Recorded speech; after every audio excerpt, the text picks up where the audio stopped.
यह एक काल्पनिक कहानी है। इसमें दिखाई गई घटनाएं, पात्र और संवाद पूरी तरह से लेखक की कल्पना पर आधारित हैं। इसका कोई संबंध किसी वास्तविक व्यक्ति या घटना से नहीं है। आरव ने दरवाजे के अंदर कदम रखा। उसके पीछे का क्षेत्र एक अंतहीन सफेद विस्तार था, जहां उसे कुछ भी स्पष्ट रूप से दिखाई नहीं दे रहा था। उसके बाद आरव ने कुछ महसूस किया और अपने चेहरे को चिमटी काटी, जिसके बाद उसके चेहरे पर आश्चर्य के भाव उभर आए।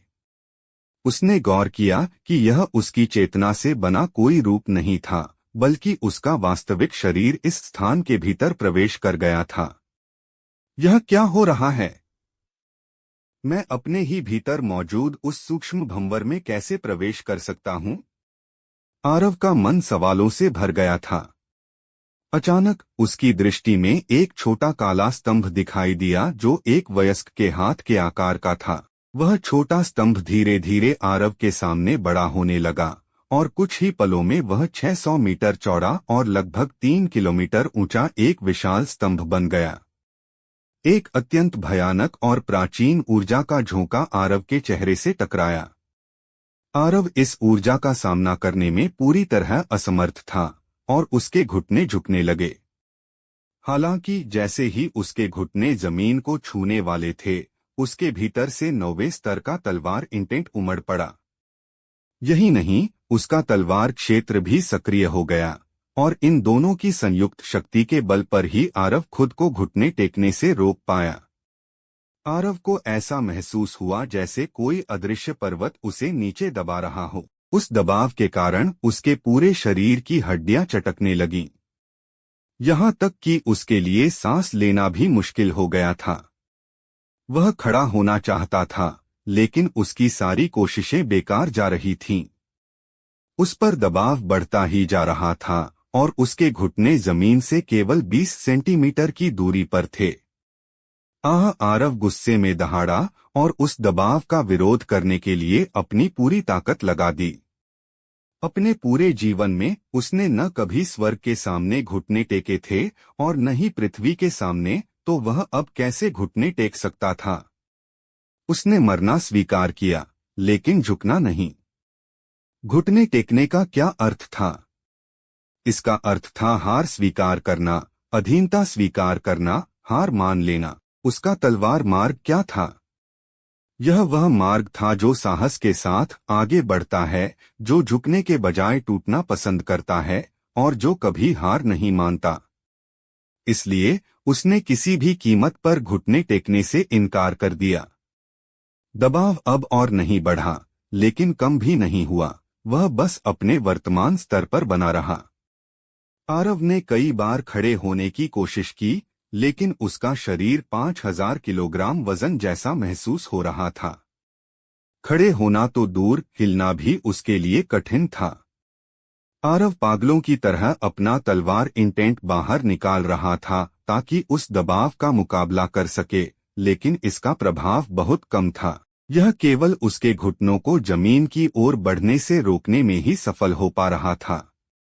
अपने मन को शांत और सचेत रखने के लिए आरव ने अपनी जीभ के अगले हिस्से को जोर से काट लिया।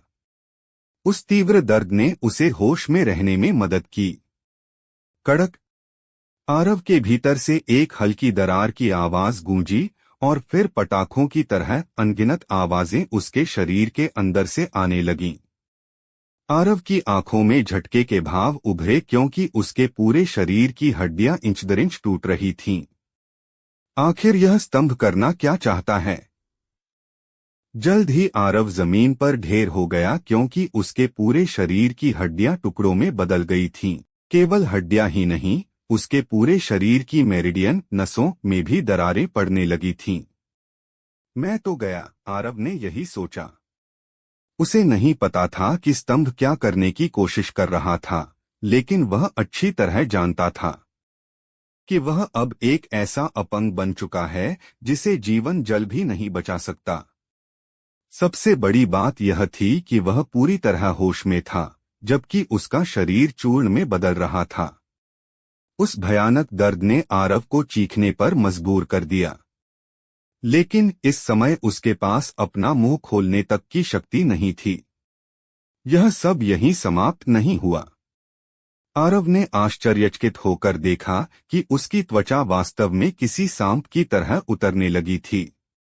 उसे ऐसा दर्द महसूस हो रहा था जो सीधे उसकी हड्डियों के गूदे तक जा रहा था। ऐसा तीव्र दर्द उस दर्द से 10 गुना अधिक भयानक था जो उसने नरक अग्नि के साथ अपने शरीर को मजबूत करते समय अनुभव किया था। आरव ने मन ही मन उस शापित स्तंभ के पूर्वजों को याद किया। आखिरकार उसे मारना तो एक पल का काम था, उसे इस तरह तड़पाने की क्या जरूरत थी। देखते ही देखते आरव खून से लथपथ हो गया, लेकिन उसकी मृत्यु नहीं हुई। इसी बीच स्तंभ के पहले स्तर का दरवाजा धीरे से खुला और उसके भीतर से बैंगनी ऊर्जा की एक धारा बाहर निकली। वह बैंगनी ऊर्जा आरव के पास पहुंची और उसे चारों ओर से घेर लिया। उसके बाद आरव को महसूस हुआ कि उसका पूरा शरीर एक परिवर्तन से गुजर रहा है। शुरुआत में उसे कुछ समझ नहीं आया, लेकिन जल्द ही उसे एहसास हुआ। उसके शरीर में वास्तव में नई हड्डियां उग रही थीं। क्या यह स्तंभ मेरी हड्डियों का पुनर्निर्माण कर रहा है? आरव की आंखों में खुशी की चमक दौड़ गई। समय धीरे धीरे बीतता गया और आरव के शरीर की हड्डियां धीरे धीरे बढ़ने लगीं। हालांकि नई हड्डियां सफेद रंग की नहीं थीं, वे बैंगनी रंग की थीं, गहरी बैंगनी। यही नहीं, उसकी नई मेरिडियन भी उसी गहरे बैंगनी रंग की थीं और वे उसकी पिछली मेरिडियन की तुलना में बहुत बड़ी और शक्तिशाली थीं। जल्द ही आरव की नई त्वचा भी आ गई। सौभाग्य से उसकी त्वचा सामान्य थी और वह बैंगनी नहीं थी। आरव खड़ा हुआ, अपने शरीर को स्ट्रेच किया और उसके पूरे शरीर की हड्डियां चटकने लगीं। उसने अपने हाथ से अपनी छाती को छूकर देखा, लेकिन उसे कुछ भी असामान्य महसूस नहीं हुआ। उसने एक पल के लिए सोचा और फिर अपना मुक्का जोर से हवा में चलाया। बूम! उसके मुक्के के चारों ओर की हवा तुरंत धूल में बदल गई और अंतरिक्ष मुड़ गया, यहाँ तक कि उसमें दरारें भी दिखाई देने लगीं। कितनी शक्ति है! आरव की आंखें उत्साह से चमक उठीं। आखिरकार उसके एक सामान्य मुक्के ने अंतरिक्ष में दरार डाल दी थी। इसका क्या मतलब था? इसका मतलब था कि उसके मुक्कों की ताकत कुछ दिव्य कलाकृतियों के बराबर थी। आरव ने अपना हाथ बढ़ाया और कालबंधन तलवार उसके हाथ में आ गई। उसने बिना किसी हिचकिचाहट के उसे अपने ही हाथ पर मारा। झंझनाहट, एक धातु के टकराने जैसी आवाज गूंजी। आरव ने अपने हाथ को देखा और पाया कि उसे रत्ती भर भी चोट नहीं आई थी। यहाँ तक कि वहां कोई निशान भी नहीं था। मेरा शारीरिक शरीर इतना मजबूत हो गया है। आरव को विश्वास नहीं हो रहा था। उसका वर्तमान शरीर शायद उसके पिछले शरीर और मृत्युलोक सम्राट कवच की संयुक्त रक्षात्मक क्षमता से भी अधिक मजबूत था। दूसरे शब्दों में, उसका शरीर अब कुछ राजसिंहासन स्तर के विशेषज्ञों के बराबर था। आरव मुड़ा और उस स्तंभ को देखा। उसने गौर किया कि पहले स्तर के दरवाजे के ऊपर 3 बड़े अक्षर लिखे थे, आदिकालीन शक्ति स्तंभ। आरव ने कुछ देर विचार किया और फिर दरवाजे की ओर बढ़ा। वह जैसे ही दरवाजे के पास पहुंचा, अचानक रुक गया क्योंकि उसके पास मौजूद मृत्युलोक सम्राट कवच और मृत्युलोक सम्राट सील अचानक उसके शरीर से बाहर निकल आए। ये दोनों प्राकृतिक दिव्य कलाकृतियां बुरी तरह कांप रही थीं और ऐसा लग रहा था कि वे उस दरवाजे के अंदर जाने की हिम्मत नहीं जुटा पा रही थीं। तभी मृत्युलोक सम्राट कवच से एक छोटा स्वर्ण ड्रैगन बाहर निकला। वह उड़कर आरव के कंधे पर बैठ गया और अपने पंजों से आरव के कंधे को कसकर पकड़ लिया, जबकि वह डर के मारे दरवाजे की ओर देख रहा था। वह अपना सिर लगातार हिला रहा था जैसे आरव को अंदर न जाने के लिए कह रहा हो। आरव ने अपनी भौहें सिकोड़ी। छोटा स्वर्ण ड्रैगन सहज रूप से उन चीजों को नकार देता था जो उसके लिए खतरा होती थीं। इसका मतलब था कि दरवाजे के पीछे कुछ ऐसा था जो छोटे स्वर्ण ड्रैगन के लिए हानिकारक था, या शायद कोई ऐसी चीज जो उसके अस्तित्व के लिए एक बड़ा खतरा थी। हाँ हाँ, क्या हुआ? तुम दरवाजे तक आ चुके हो फिर भी अंदर आने से इनकार कर रहे हो? ठीक उसी समय अंदर से एक हल्की हंसी की आवाज गूंजी। आरव की पुतलियां सिकुड़ गईं। क्या वास्तव में वहां कोई अंदर है? क्या वहां कोई है? क्या वास्तव में वहां कोई अंदर है? आरव ने एक गहरी सांस ली, अपने दिल के झटके को दबाया और फिर दरवाजे के पार चला गया। वहां नीले और सफेद रंग के वस्त्र पहने एक सफेद बालों वाला बूढ़ा व्यक्ति खड़ा था, जो उसे देखकर मुस्कुरा रहा था। उस बूढ़े व्यक्ति के हाथ में घोड़े की पूंछ वाला चंवर था। आरव ने गौर किया कि उस बूढ़े का शरीर इथरियल यानी पारभासी था। क्या यह किसी विशेषज्ञ की आत्मा का अंश है? आरव का दिल सवालों से भर गया। सफेद बालों वाले बूढ़े ने आरव को ऊपर से नीचे तक देखा और फिर मुस्कुराया। दुनिया के मामले वाकई दिलचस्प हैं। मेरे इस आदिकालीन शक्ति स्तंभ ने वास्तव में एक दूसरी दुनिया के व्यक्ति को अपना स्वामी स्वीकार कर लिया है। कितना रोचक है! यह सुनकर आरव चौंक गया और बोला, वरिष्ठ, क्या आप ही सूक? मेरा मतलब है, इस आदिकालीन शक्ति स्तंभ के मालिक हैं? मैं था, सफेद बालों वाला बूढ़ा मुस्कुराया। लेकिन अब नहीं, क्योंकि इसने तुम्हें स्वीकार कर लिया है। इसलिए अब तुम इसके मालिक हो। दुर्भाग्य से तुम बहुत कमजोर हो और मुश्किल से केवल पहले स्तर को खोलने में सक्षम हुए हो। लेकिन कोई बात नहीं, तुम्हारा शरीर प्राचीन बैंगनी ऊर्जा द्वारा पुनर्जीवित किया गया है। मुझे लगता है कि ज्यादा समय नहीं लगेगा जब तुम तीसरे स्तर तक पहुंच पाओगे, उसके भीतर की दिव्य तकनीकों को प्राप्त करोगे और फिर अंतरिक्ष को पार कर मिल्की वे सिस्टम तक पहुंच सकोगे। पहला स्तर, तीसरा स्तर। आरव के चेहरे पर हैरानी छा गई। आदिकालीन शक्ति स्तंभ में कुल 9 स्तर हैं। हर एक स्तर एक दुनिया की तरह है। अब जब तुमने पहला स्तर खोल लिया है, तो इसका मतलब है कि तुम इस दुनिया के मालिक हो। इस पहले स्तर की दुनिया शायद आकार में तुम्हारे गूढ़ महाद्वीप से कम नहीं है। अगर तुम्हें ऐसी चीजों में दिलचस्पी है, तो तुम दूसरों को भी यहाँ रहने और वंश बढ़ाने के लिए ला सकते हो, सफेद बालों वाले बूढ़े ने मुस्कुराते हुए समझाया। आरव की सांसें थम गईं। स्तंभ के भीतर की यह दुनिया गूढ़ महाद्वीप जितनी बड़ी है। मैं इसका मालिक हूँ। क्या मैं सपना देख रहा हूँ?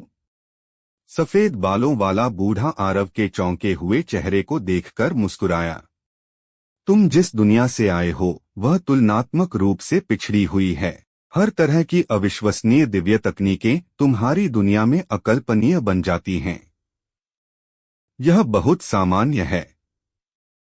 हालांकि तुम जल्दी ही इसके अभ्यस्त हो जाओगे, क्योंकि तुम्हारे पास आदिकालीन शक्ति स्तंभ है। हर रात की कहानी, हर दिन का धमाका, सिर्फ स्टोरी हंगामा पर। तो अभी सब्सक्राइब करें और बेल आइकन दबाएं, क्योंकि अगली कहानी आप मिस ना कर पाए। तो तुम निश्चित रूप से ऐसी और भी चीजों के गवाह बनोगे जिन्हें वे लोग अकल्पनीय मानते हैं। कुछ देर बाद आरव ने अपने दिल के झटके को शांत किया और कहा, वरिष्ठ, आपने कहा कि हर स्तर एक दुनिया की तरह है। दूसरे शब्दों में, इस स्तंभ के भीतर 9 दुनियाएं हैं? बूढ़े ने सिर हिलाया और कहा, प्रत्येक स्तर एक दुनिया का प्रतिनिधित्व करता है और हर अगले स्तर में पिछले की तुलना में अधिक प्रचुर आत्मिक ऊर्जा है। मैं इसे इस तरह समझाता हूँ, अगर पहले स्तर में संत स्तर तक पहुँचने में 1000 साल लगते हैं, तो दूसरे स्तर में केवल 900 साल लग सकते हैं। अगर किसी की प्राकृतिक प्रतिभा अच्छी हो, तो 9वें स्तर में शायद 100 साल से भी कम समय लगेगा।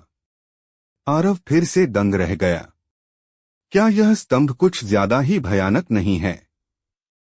मृत्युलोक सम्राट तलवार और वे सभी प्राकृतिक कलाकृतियां इस स्तंभ के सामने पूरी तरह से कचरा हैं। आरव ने पूछा, वरिष्ठ, मेरा एक प्रश्न है। आप और यह स्तंभ दोनों इस दुनिया के नहीं हैं, तो आप दोनों यहाँ कैसे प्रकट हुए? और इस स्तंभ ने मुझे ही क्यों चुना? बूढ़े ने कहा, यह एक दुर्घटना के कारण हुआ। उन वर्षों पहले वह छोटी लड़की मेरे यहाँ मेरी औषधीय गोलियां चुराने आई थी और उसने इत्तेफाक से इस स्तंभ को देखा तो वह इसे भी अपने साथ ले गई। बेशक मुख्य कारण यह था कि यह स्तंभ भी दुनिया देखना चाहता था, इसलिए वे जल्दी ही दोस्त बन गए। हालांकि उन दोनों नन्हे साथियों ने अंतरिक्ष यात्रा के दौरान अपनी ताकत पर नियंत्रण नहीं रखा और अंत में वे एक विशाल ब्लैक होल में गिर गए। उसके बाद वे यहाँ पहुंचे तो वह छोटी लड़की अपराधी थी। आरव काफी मनोरंजन महसूस कर रहा था। बूढ़े ने अपनी बात जारी रखी, जहां तक तुम्हें चुनने की बात है।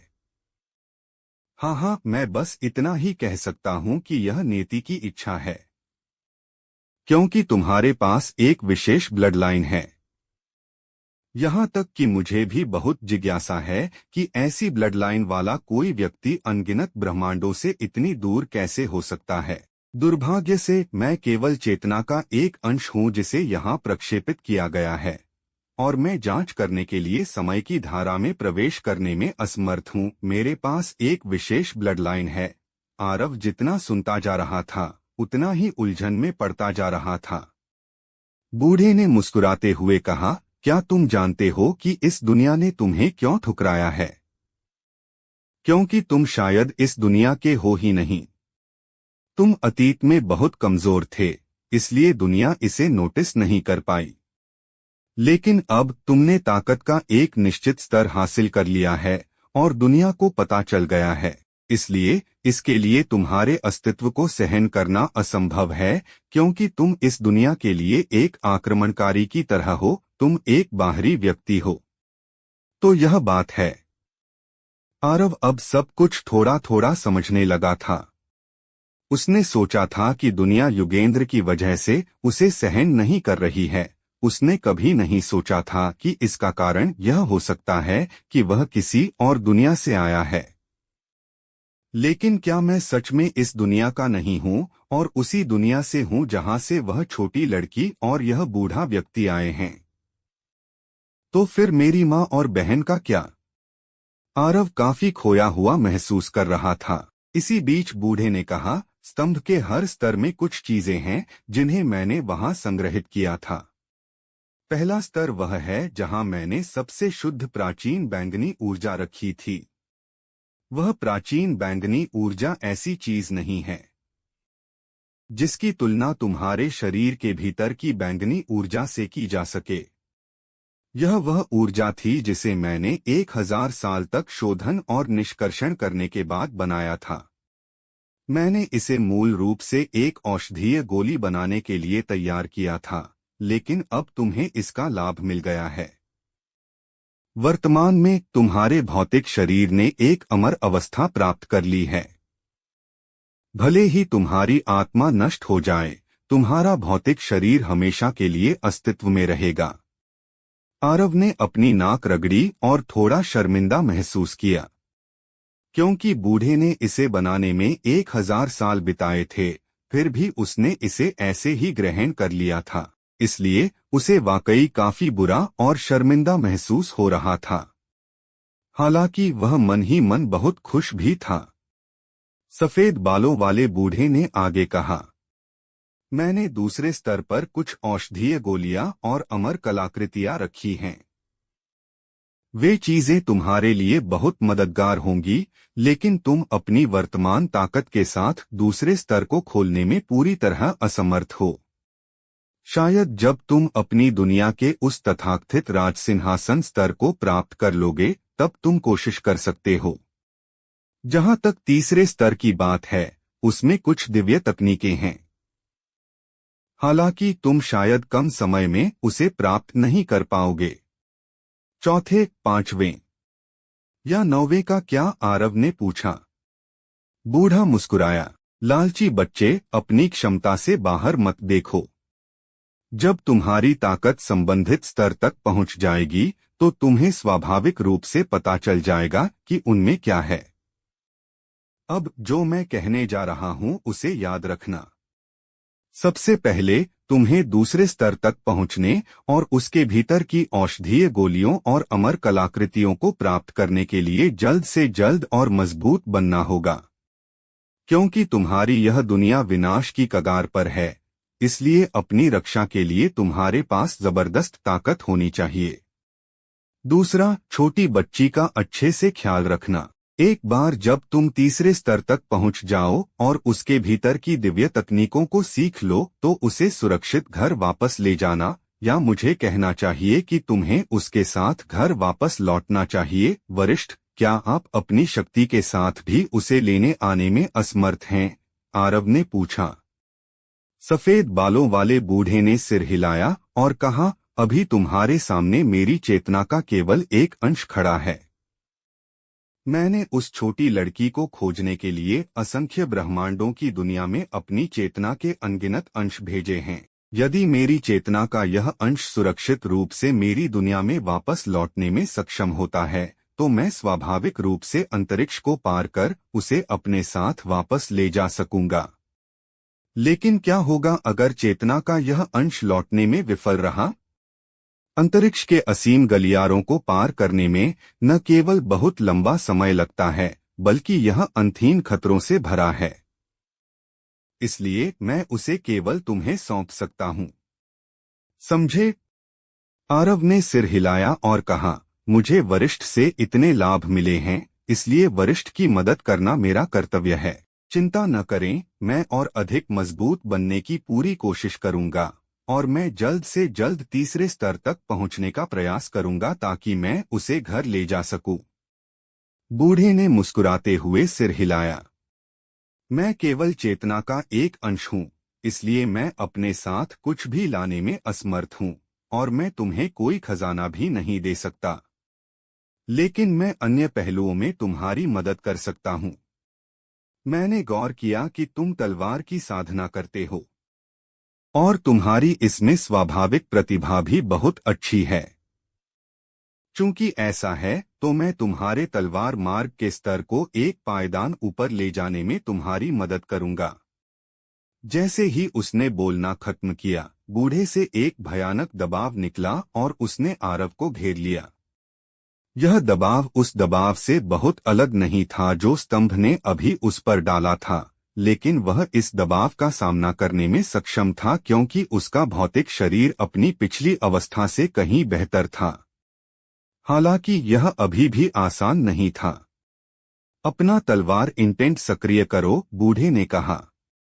आरव ने दबाव का सामना करने के लिए जल्दी से अपने तलवार इंटेंट का उपयोग किया। हालांकि उसके तलवार इंटेंट ने उसके द्वारा महसूस किए जा रहे दबाव को कम नहीं किया। इसके विपरीत उसने जिस दबाव का अनुभव किया वह और भी भयानक होता गया। आरव के माथे से धीरे धीरे ठंडा पसीना बहने लगा और जल्द ही उसका पूरा शरीर पसीने से भीग गया। आरव ने देखा कि उसका तलवार इंटेंट एक परिवर्तन से गुजर रहा था। हाँ, वह स्पष्ट रूप से महसूस कर सकता था कि दबाव के असर से उसका तलवार इंटेंट लगातार बदल रहा है। इस खोज ने आरव को खुश कर दिया।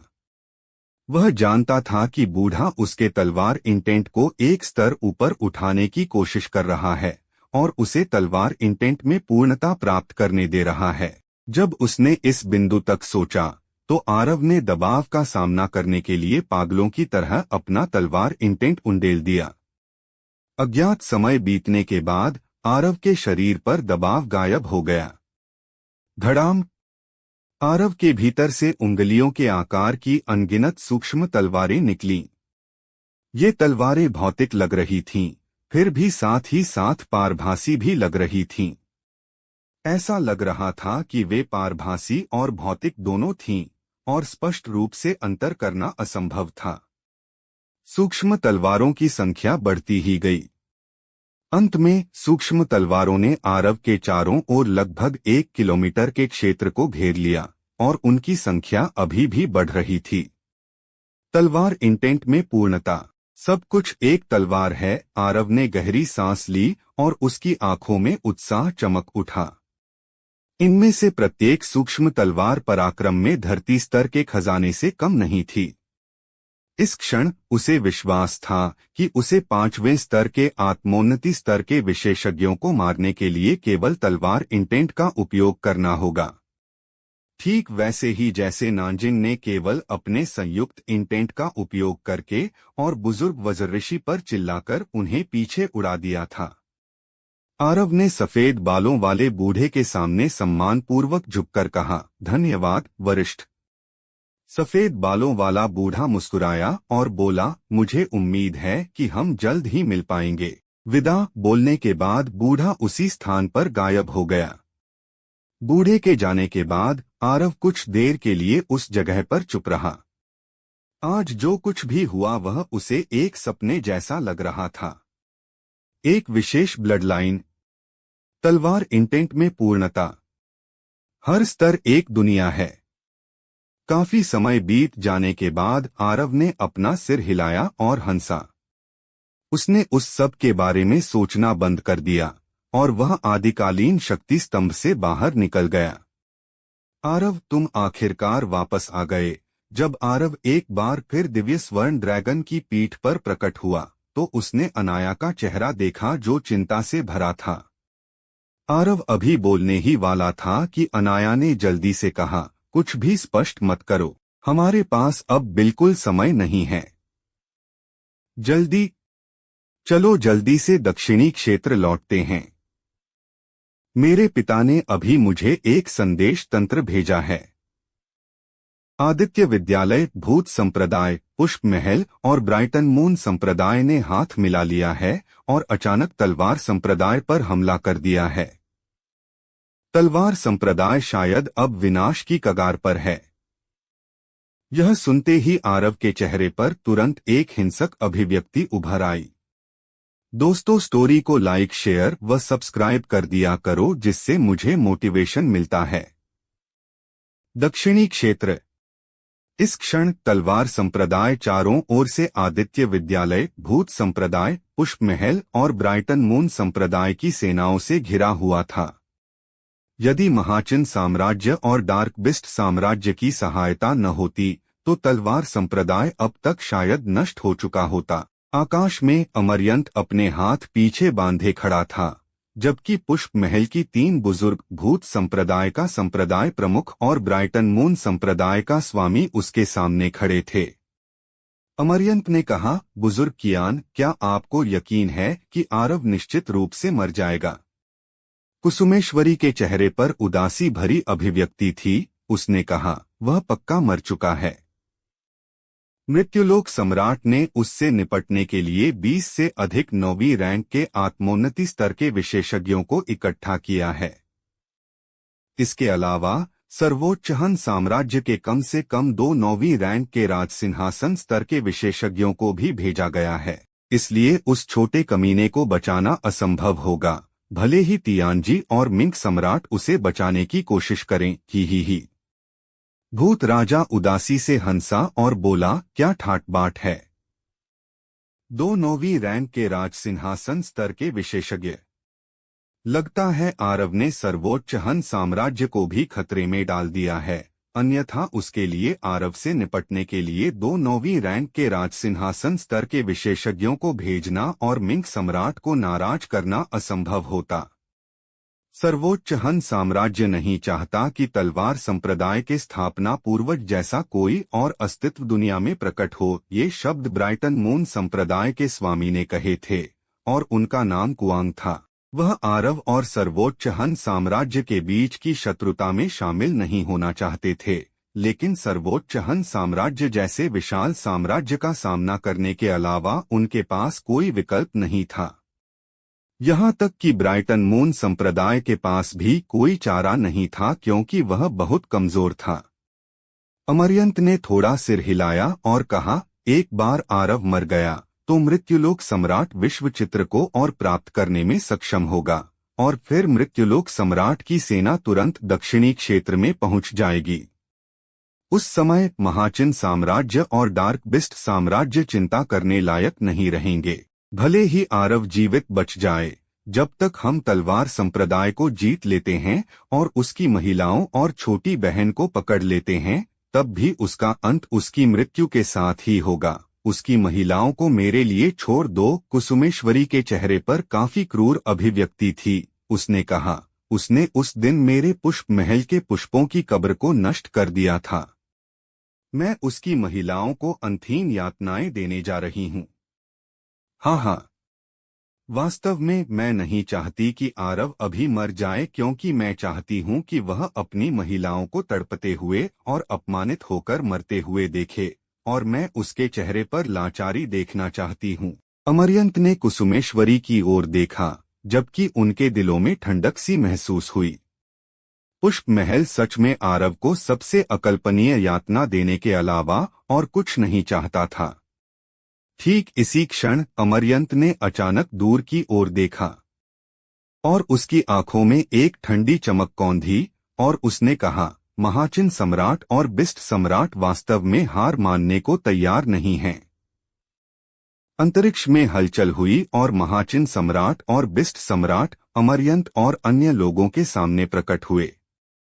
जब कुसुमेश्वरी ने बिस्ट सम्राट और महाचिन सम्राट को देखा तो उसकी आंखों में नफरत थी।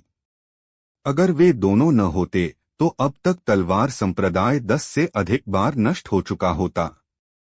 महाचिन सम्राट, बिस्ट सम्राट, आरव का भाग्य तय हो चुका है।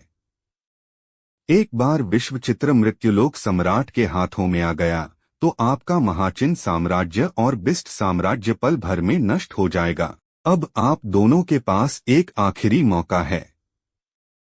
मृत्युलोक सम्राट के सामने आत्मसमर्पण करें, दक्षिणी क्षेत्र को एकजुट होने दें और मृत्युलोक सम्राट को दक्षिणी क्षेत्र की न्याय शक्ति प्राप्त करने दें। इस तरह शायद आप अपने वंश को सुरक्षित रख पाएंगे। अन्यथा हम्मा, कुसुमेश्वरी धीमी आवाज में बोली। महाचिन सम्राट ने उन पर नजर डाली और कहा, मुझे सबसे ज्यादा पछतावा इस बात का है कि मैंने सब कुछ दांव पर लगाकर शांग राजवंश के विनाश के बाद तुम्हारे सभी संप्रदायों का सफाया नहीं किया। बड़ी बातें करना बंद करो। अमरयंत मुस्कुराया और बोला, महाचिन सम्राट, भले ही आपके महाचिन साम्राज्य की समग्र शक्ति हमसे बेहतर है, लेकिन हम आपकी संयुक्त सेना के साथ आपके साम्राज्य को नष्ट नहीं कर सकते थे। फिर भी आपके साम्राज्य को पंगु बनाना निश्चित रूप से संभव था। इसके अलावा डार्कबिस्ट साम्राज्य उस समय आपके महाचिन साम्राज्य पर शत्रुतापूर्ण दृष्टि रखे हुए था। तो ऐसा नहीं था कि आपने हमारा सफाया नहीं किया, बल्कि आपकी हिम्मत नहीं हुई। महाचिन सम्राट ने कहा, अमरयंत, तुम किसी भी तरह से एक संप्रदाय के स्वामी हो। मैं वास्तव में यह समझ नहीं पा रहा हूं कि तुम युगेंद्र का कुत्ता बनने के लिए इतने तैयार क्यों हो। अमरयंत मुस्कुराया। मृत्युलोक सम्राट का पक्ष लेने के मेरे कार्य दुनिया की इच्छा के अनुरूप हैं। मुझे उनका कुत्ता कैसे माना जा सकता है। इसके अलावा एक बार जब मृत्युलोक सम्राट ने दक्षिणी क्षेत्र जीत लिया तो हम न केवल दक्षिणी क्षेत्र में अपनी विरासत को जारी रख पाएंगे, बल्कि हम केंद्रीय क्षेत्र और अन्य क्षेत्रों में भी अपने संप्रदाय स्थापित करने में सक्षम होंगे। उस समय मैं अपने आदित्य विद्यालय के इतिहास में सबसे महान संप्रदाय स्वामी बन जाऊंगा। ही। अमरयंत सही कह रहा है। इस बीच भूत राजा ने कहा, महाचिन सम्राट, आप सभी स्वर्ग की इच्छा को मानने से इनकार करते हैं और स्वर्ग की अवहेलना करने पर अड़े हुए हैं। इसके परिणाम शायद बहुत भयानक होंगे। हाँ हाँ हाँ। इस बीच कुसुमेश्वरी ने अचानक कहा, बात जारी रखने की कोई आवश्यकता नहीं है। हम अलग अलग मान्यताओं के लोग हैं, इसलिए एक दूसरे को समझने का कोई साझा आधार नहीं है। चलिए पहले तलवार संप्रदाय का सफाया करते हैं। क्या आपको लगता है कि आप ऐसा सिर्फ इसलिए कर सकते हैं क्योंकि आप चाहते हैं? बिस्ट सम्राट तिरस्कार के साथ बोला। कुसुमेश्वरी ठंडे स्वर में हंसी और बोली, बिस्ट सम्राट, हम दोनों पक्षों के राजसिंहासन स्तर के विशेषज्ञों की संख्या लगभग समान है। हालांकि जब आत्मोन्नति स्तर के विशेषज्ञों की बात आती है तो हमारे 4 संप्रदायों की संयुक्त सेना आपकी सेना से आगे है। जब तक आप दोनों अपने महाचिन साम्राज्य और डार्क बिस्ट साम्राज्य के सभी विशिष्ट योद्धाओं को भेजने के लिए तैयार न हो, अन्यथा तलवार संप्रदाय आज निश्चित रूप से नष्ट हो जाएगा। वे तलवार संप्रदाय की खातिर अपने सभी विशिष्ट योद्धाओं को नहीं भेजेंगे। इस बीच भूत राजा हंसा, अगर आरव अभी भी जीवित होता और भूमि विश्वचित्र प्राप्त कर लेता तो मुझे विश्वास है कि वे निश्चित रूप से तलवार संप्रदाय की रक्षा के लिए कुछ भी कर गुजरते। दुर्भाग्य से आरव मर चुका है, इसलिए तलवार संप्रदाय की मदद करना जारी रखना उनके लिए फायदेमंद नहीं है। इसलिए वे तलवार संप्रदाय की रक्षा के लिए नुकसान सहने को तैयार नहीं होंगे। बिस्ट सम्राट और महाचिन सम्राट चुप हो गए। अमरयंत और अन्य लोग बिना रुके ठंडी हंसी हंसने लगे। थोड़ा समय बीतने के बाद बिस्ट सम्राट ने अपना हाथ आगे बढ़ाया और इसे हवा में लहराया। एक आदेश टोकन अंतरिक्ष में तेजी से गया और उसने कहा, महामाया पर्वत के भीतर आत्मोन्नति स्तर के सभी डार्क बिस्ट तलवार संप्रदाय में आ जाएं। जो अवज्ञा करेगा उसे मृत्यु दंड दिया जाएगा। अमरयंत और अन्य लोगों के चेहरों के भाव बदल गए। उन्होंने उम्मीद नहीं की थी कि बिस्ट सम्राट वास्तव में इतना दृढ़ होगा और अभी भी इस तरह के समय में तलवार संप्रदाय की रक्षा करने की हिम्मत करेगा। महाचिन सम्राट ने बिस्ट सम्राट पर एक लंबी नजर डाली, फिर उसने अपना दाहिना हाथ हिलाया और तब एक डिक्री महाचिन साम्राज्य की ओर उड़ गई। साथ ही उसकी आवाज पूरे महाचिन साम्राज्य में गूंज उठी।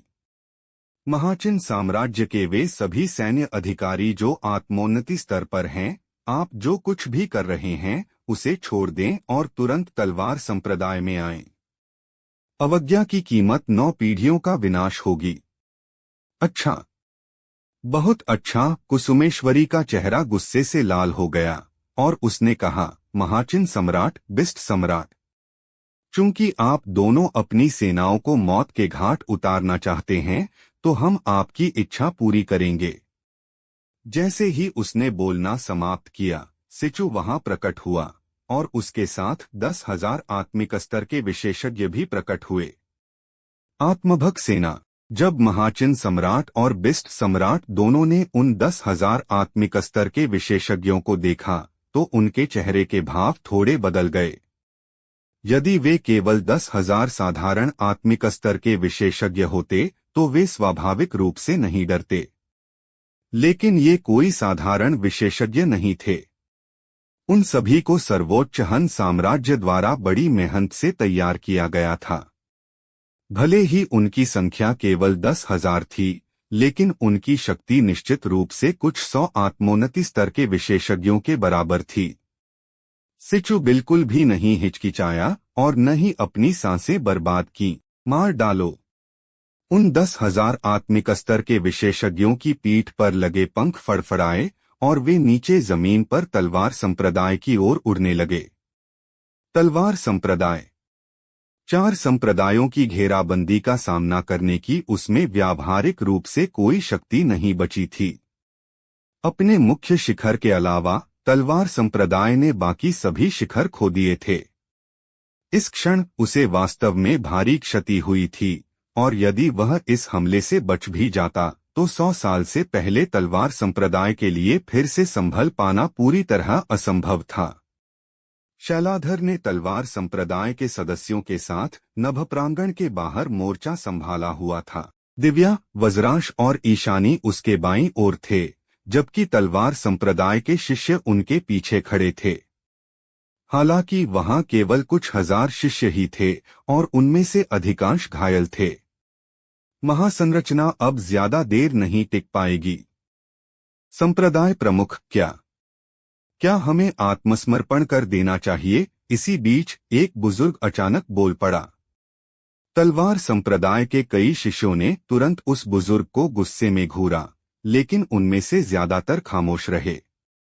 शैलाधर उस बुजुर्ग की ओर देखने के लिए मुड़ी, लेकिन वह बुजुर्ग उससे नजरें मिलाने की हिम्मत नहीं कर सका और उसने अपना सिर थोड़ा झुका लिया।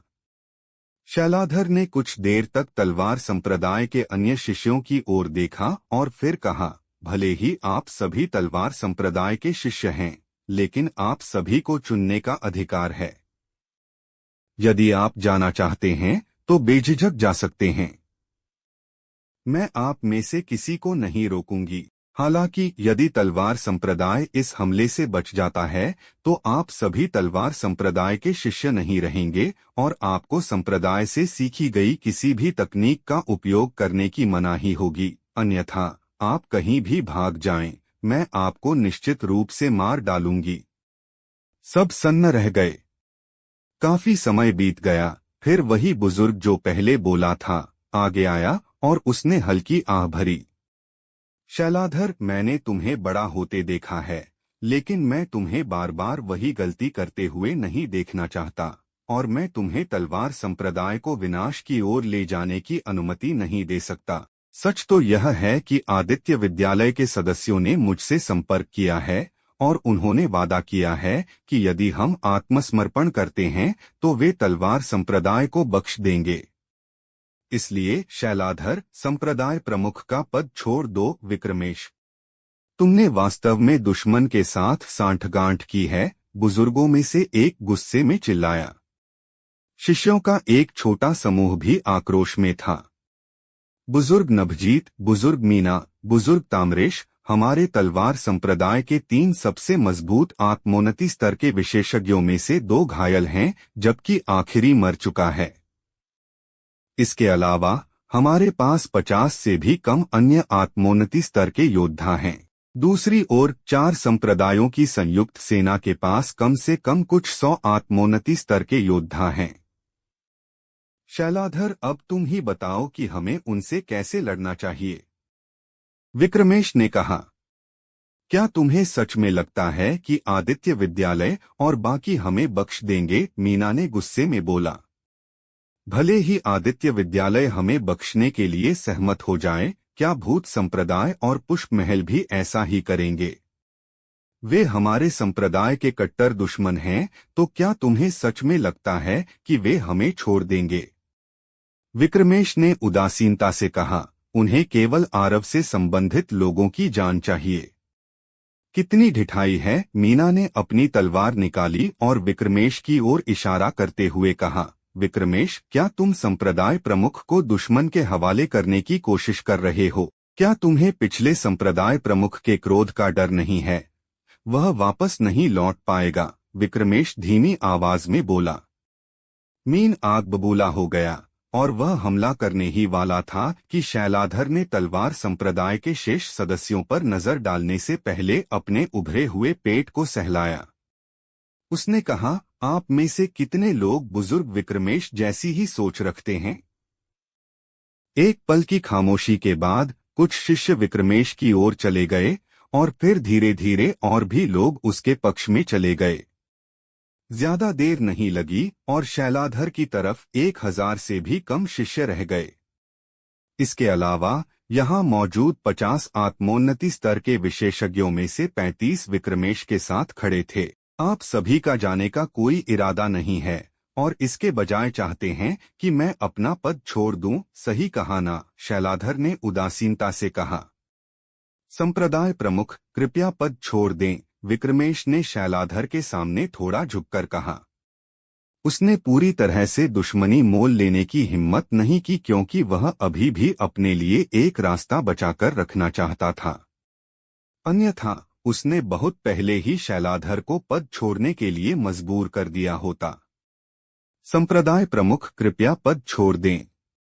विक्रमेश के पीछे खड़े सभी शिष्यों ने शैलाधर के सामने थोड़ा झुककर एक स्वर में कहा। भाभी, त्रिशा ने शैलाधर का हाथ कसकर पकड़ते हुए डर भरा भाव प्रकट किया और कहा, चिंता मत करो, बड़े भैया वापस आएंगे। एक बार जब वे आ जाएंगे तो वे निश्चित रूप से इन सभी बदमाशों को मार डालेंगे जिन्होंने आपको परेशान किया है। शैलाधर ने मुस्कुराते हुए त्रिशा का सिर सहलाया। विक्रमेश के पीछे खड़े उन शिष्यों के चेहरे त्रिशा की बात सुनकर बदल गए। आरव स्वाभाविक रूप से उनके लिए कोई अपरिचित नहीं था। भले ही आरव केवल आत्मिक स्तर पर था, लेकिन विक्रमेश भी यह कहने की हिम्मत नहीं कर सकता था कि वह आरव को हराने की क्षमता रखता है। सबसे महत्वपूर्ण बात यह थी कि आरव के पीछे एक राजसिंहासन स्तर के विशेषज्ञ का हाथ था। क्या वह हमें छोड़ देगा अगर हमने उसकी पत्नी और छोटी बहन को मौत के मुंह में धकेल दिया? जब उन्होंने इस बारे में सोचा तो उनमें से कई हिचकिचाहट दिखाने लगे। विक्रमेश का चेहरा थोड़ा बदल गया जब उसने यह देखा, और उसने जल्दी से कहा, आरव अब वापस नहीं आ पाएगा। यह बकवास है, त्रिशा ने गुस्से में विक्रमेश को घूरा। विक्रमेश ठंडी हंसी हंसा और बोला, मृत्युलोक सम्राट ने उससे निपटने के लिए 29वें रैंक के आत्मोन्नति स्तर के विशेषज्ञों को इकट्ठा किया है।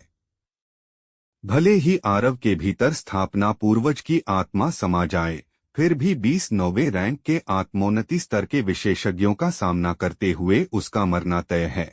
एक बार जब मृत्युलोक सम्राट विश्व चित्र पर कब्जा कर लेंगे तो उनकी सेना तुरंत दक्षिणी क्षेत्र में पहुंच जाएगी। उस समय हमारे नन्हे तलवार संप्रदाय की तो बात ही छोड़िए, महाचिन साम्राज्य और डार्कबिस्ट साम्राज्य भी नष्ट हो जाएंगे। इसलिए इस समय हमारे तलवार संप्रदाय को अपने अस्तित्व के लिए मृत्युलोक सम्राट का पक्ष लेना ही होगा। विक्रमेश के पीछे खड़े अन्य लोगों ने तुरंत राहत की सांस ली और ऐसा लगा जैसे उनके कंधों से कोई भारी बोझ उतर गया हो। शैलाधर और दिव्या के हाव भाव थोड़े बदल गए और उनकी आंखों में एक ठंडी चमक कौंध गई। बूम! ठीक इसी समय तलवार संप्रदाय की महासंरचना के बाहर से एक जबरदस्त विस्फोट की आवाज गूंजी और इसके कारण तलवार संप्रदाय का पूरा मुख्य शिखर हिंसक रूप से कांप उठा। उन सभी ने ऊपर देखा और पाया कि 10,000 आत्मिक स्तर के योद्धा महासंरचना के खिलाफ उन्मत्त हमला कर रहे थे। इस समय महासंरचना, जो पहले से ही नाजुक स्थिति में थी, उन 10,000 योद्धाओं के हमलों के नीचे टूटने लगी। यह आत्मभक्त सेना है, यह आत्मभक्त सेना है। इसी बीच विक्रमेश ने शैलाधर की ओर मुड़ते हुए एक उत्साहित भाव प्रकट किया और उसकी आंखों में एक क्रूर चमक थी।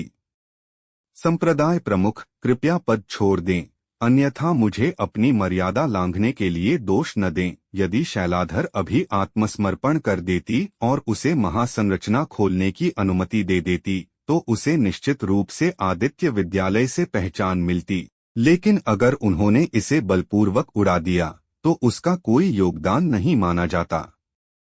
इसलिए उसने अपना सारा धैर्य खो दिया था।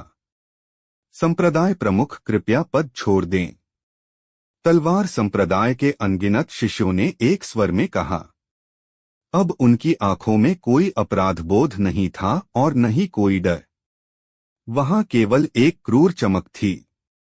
दिव्या ने अपना हाथ अपनी कृपाण की मूठ पर रखा और उसके भीतर की गूढ़ ऊर्जा उमड़ने लगी। शैलाधर के पीछे खड़े कुछ शिष्य एक पल के लिए हिचकिचाए और फिर विक्रमेश की ओर चले गए। ज्यादा देर नहीं लगी और शैलाधर की तरफ 600 से भी कम शिष्य बचे। विक्रमेश यह दृश्य देखकर फूला नहीं समाया। इस समय शैलाधर को शक्तिहीन कहा जा सकता था और उसमें अब विरोध करने की ताकत नहीं बची थी। शैलाधर की आंखों में दुख की एक लहर दौड़ गई। क्या तलवार संप्रदाय के शिष्य ऐसे ही हैं? वे सिर्फ जीवित रहने के लिए आत्मसमर्पण करना पसंद करेंगे? अगर तलवार संप्रदाय के पूर्वजों को इस बारे में पता चला तो क्या वे गुस्से में अपनी कब्रों से बाहर नहीं निकल आएंगे? कितना दयनीय है। शैलाधर, हमारे पुराने रिश्तों को ध्यान में रखते हुए मैं तुम्हारे लिए चीजें मुश्किल नहीं बनाऊंगा यदि तुम पद छोड़ देती हो और विरोध नहीं करती हो। मैं बस तुम्हें आदित्य विद्यालय को सौंप दूंगा और तुम्हारा भाग्य तुम्हारी किस्मत पर निर्भर करेगा।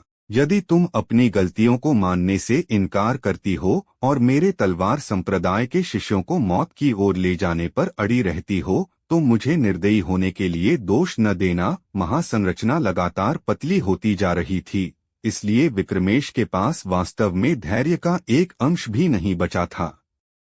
शैलाधर ने धीरे से अपनी तलवार निकाली और उसे विक्रमेश की ओर तान दिया।